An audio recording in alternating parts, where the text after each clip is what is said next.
সাতক্ষীরায় উচ্ছেদকৃত ভূমিহীনদের পুনর্বাসন এবং ভূমিহীন মুক্ত ঘোষণার প্রতিবাদ সমাবেশ অনুষ্ঠিত হয়েছে।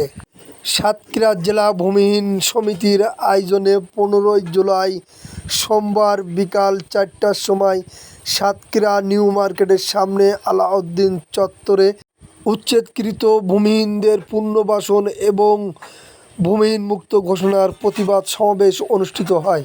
উক্ত সমাবেশে ভূমিহীন সমিতির সভাপতি মোহাম্মদ কাউসার আলীর সভাপতিত্বে বক্তব্য রাখেন সিপিবি জেলার সভাপতি আবুল হোসেন, জেলা নদী, বন ও পরিবেশ রক্ষা কমিটির সভাপতি কমরেড আদিত্য মল্লিক, বাংলাদেশ জাসদ জেলার সাধারণ সম্পাদক ইদ্রিস আলী, ভূমিহীন সমিতির সহসভাপতি মফিজুর রহমান, সাধারণ সম্পাদক আব্দুস সামাদ, হাফিজুর রহমান, ইউসুফ আলী সর্দার, নিত্যচন্দ্র সরকার, শেখ রিয়াজুল ইসলাম সহ আরও অনেকে নেতৃবৃন্দ।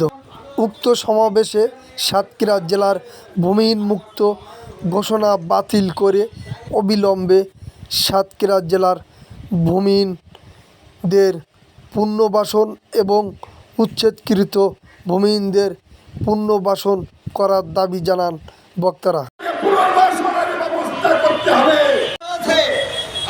জানতে চাই, ভূমিহীনদের মানুষেরা জানতে চায়। আমরা আজকে এই সভা থেকে দাবি করছি অবিলম্বে সাতক্ষীরা সমস্ত অঞ্চলের ভূমিহীনদের যারা ছিন্নমূল অবস্থায় রাস্তার পাশে মানবতার জীবনযাপন করছে তাদের তালিকা তৈরি করুন এবং সাতক্ষীরার যে বিশাল খাস জমি আছে সেই খাস জমি তাদের নামে বন্দোবস্ত দিয়ে সেখানে পুনর্বাসনের ব্যবস্থা করুন। জিজ্ঞাসা করলাম না কি লাগবে, ঠিক আছে রাখবে এমপি, যে এমপি ডিসি সাহেবকে জিজ্ঞেস করতে পারবে না যে তুমি কোন কারণে এখানে ভূমি মুক্ত ঘোষণা করলে। ডিসি সাহেব এই কথা বলেছেন প্রধানমন্ত্রী সাক্ষাৎকারে। প্রধানমন্ত্রী বলেন সাতক্ষীরায় ভূমিহীন নাই, গৃহহীন নাই।